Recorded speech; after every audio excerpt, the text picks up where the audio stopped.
Hola, ¿qué tal? De nuevo con ustedes. Les habla su amigo y maestro en la plenitud del reino, Miguel Faría, desde la ciudad de Portland, Estados Unidos, para el mundo. Y hoy vamos a continuar con el tema que está en desarrollo, el que hemos titulado Los 5 dones ministeriales.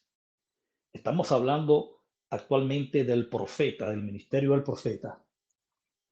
Y vaya, qué ministerio tan dramático. Si usted me preguntara a mí, ¿los llegó a conocer?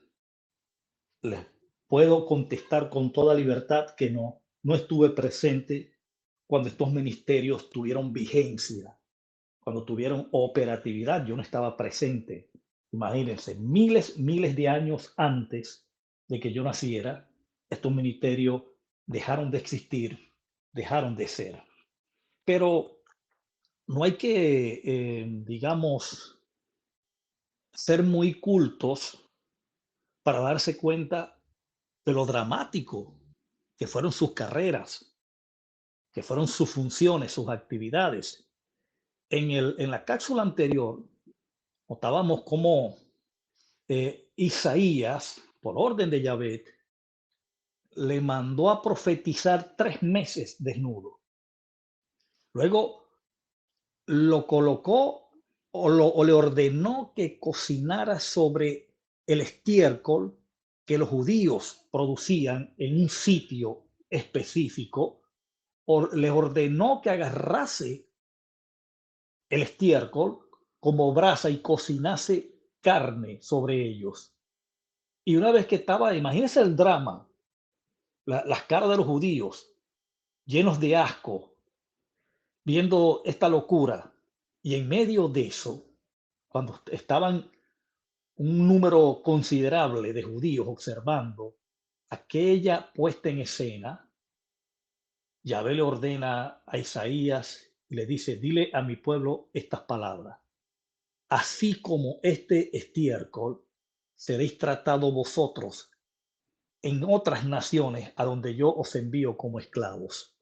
Imagínense, o sea, a lo que voy es que todo un drama es poner al escarnio público a estos personajes, todo este drama para llamar la atención y solo para ilustrar la condición a la que la nación como tal atravesaría por causa de su desobediencia. Ese era todo el contenido del mensaje y el tema central de todo lo que se estaba llevando a efecto. Entonces, por supuesto que estas personas, estos individuos que eran llamados a este ministerio en particular, eran así de dramáticos, eran así se tornaban prepotentes, petulantes, soberbios, pero era la carga de responsabilidad que tenía encima dentro de ese llamado. El caso por lo menos de Jeremías, el profeta Jeremías, un individuo que lo llamaban el profeta llorón. ¿Sabe por qué? Porque la tarea que tuvo Jeremías no fue nada fácil. Todo el tiempo era denunciando el pecado del pueblo. Y lo agarraban, lo golpeaban, lo lanzaban sobre pozos, sobre cisternas, y tuvo que aguantar todo eso. Toda una vida de dramas. Por eso es que eran como eran. Habían otros casos en las carreras de estos profetas, de estos individuos, que, que por causa de la visión, por causa del contenido, lo dantesco, lo dramático de las visiones, la forma como se le mostraban, cómo podían accesar a ellas y ver, que quedaban hasta enfermos por meses. Tal es el caso de Daniel el profeta, y también de Juan el apóstol. Después que Daniel observa todas esas visiones que se le muestran, que están allí contenidas en su libro, todas estas imágenes dantescas, terroríficas, imagínese un león con alas, levantado sobre sus dos patas traseras, un leopardo con cuatro cabezas, la última figura, imagínense, la última imagen era más terrorífica porque tenía mezcla de varios animales. Era como un mutante, una cosa muy extraña. Y se dice que después que Daniel tuvo estas visiones, estuvo casi 6 meses enfermo, convaleciente. Era todo un drama, toda una odisea. Y el estar allí en esas escenas y sentirse parte de aquello que estaban viendo, aunque no tenía cumplimiento o no era relativo a los días de la vida del individuo, del profeta, del que estaba viendo, lo afectaba de igual manera. Lo afectaba porque era ver la situación en la que el pueblo judío caería, aunque aquello fuese muchísimos siglos después, algunos milenios después de esos días, de igual forma los afectaba. Daniel estuvo convaleciente casi 6 meses.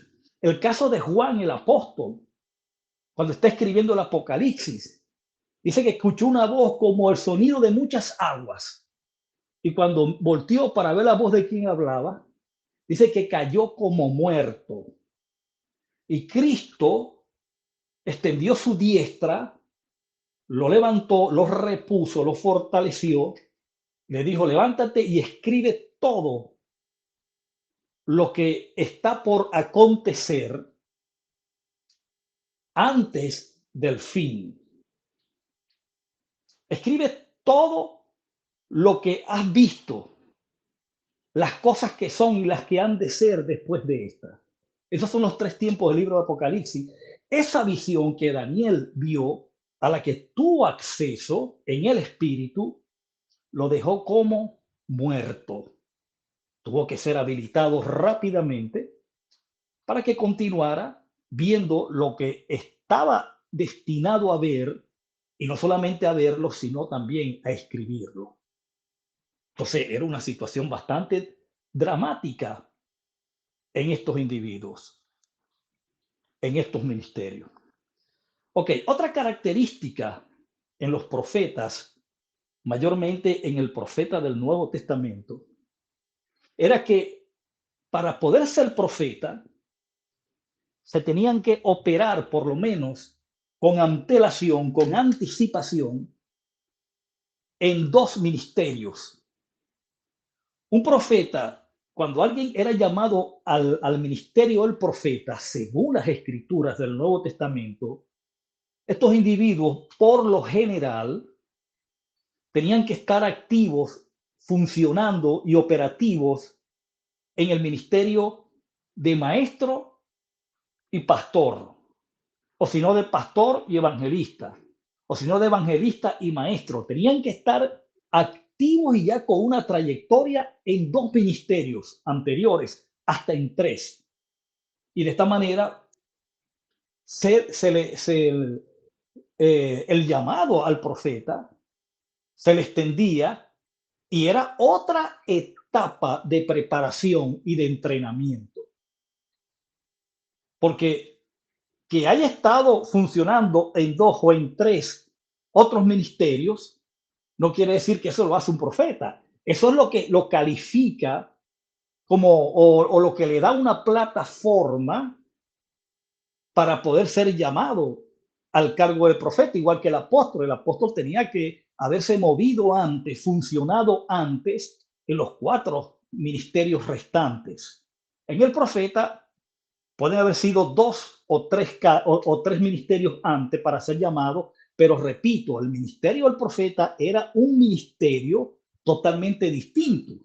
Ahora, había un ministerio antecesor al profeta que era de carácter obligatorio, de igual manera en el ministerio apostólico, como lo era el ministerio del maestro. ¿Por qué? Porque un apóstol y un profeta colocaban fundamentos y para eso tenían que enseñarlo. Porque el apóstol tenía asignado la enseñanza apostólica y el profeta tenía asignada la enseñanza profética. Y para poder enseñar, obviamente, tenían que ser maestros. ¿Lo está viendo?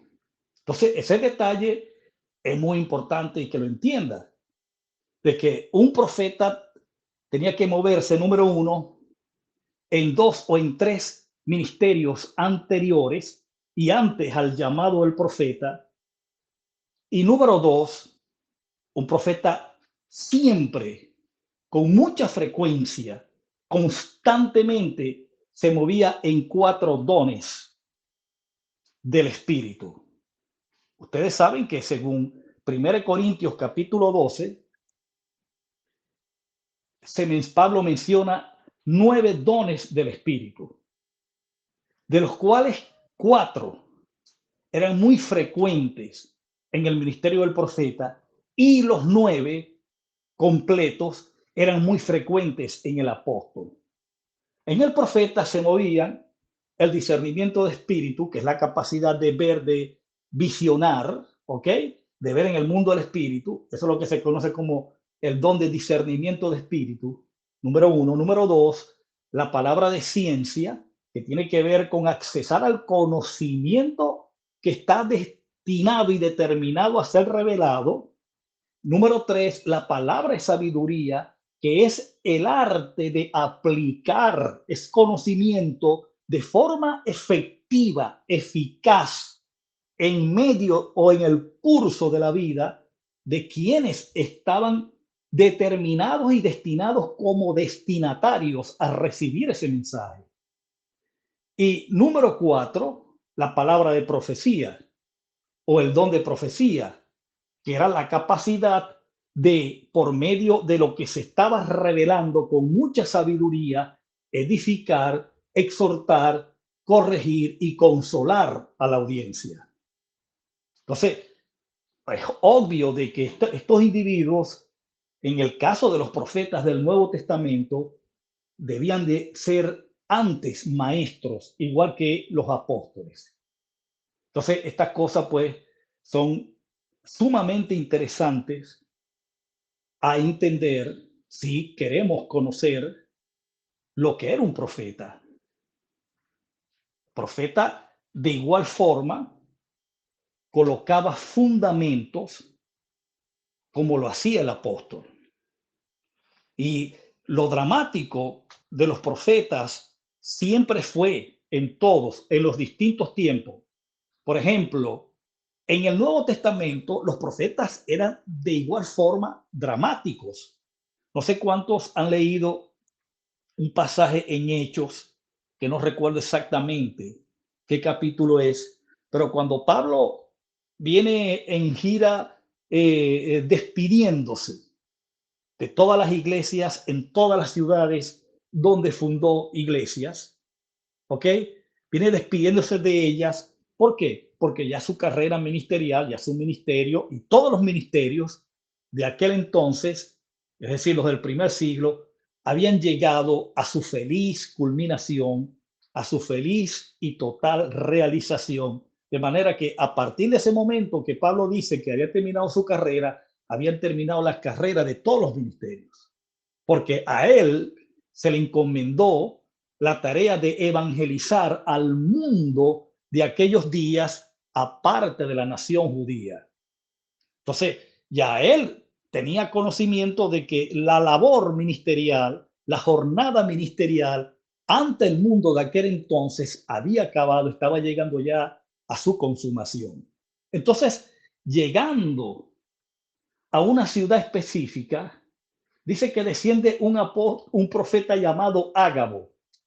Y fíjese el drama de este ministerio del profeta.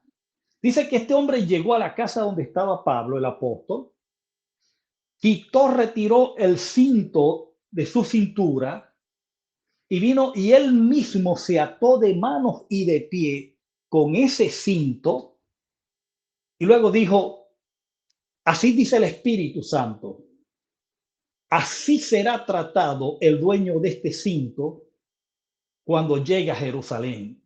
O sea, observa la escena, la puesta en escena de los profetas, en este caso Ágabo, que era un profeta del Nuevo Testamento, que le quita el cinturón que cargaba Pablo, el apóstol, y él mismo, Ágabo, se ata con ese cinto, y luego que está atado, luego que arma la escena, entonces dice, así dice el Espíritu Santo, así será tratado, será apresado, será atado el dueño de este cinto, hablando del destino que le esperaba a Pablo.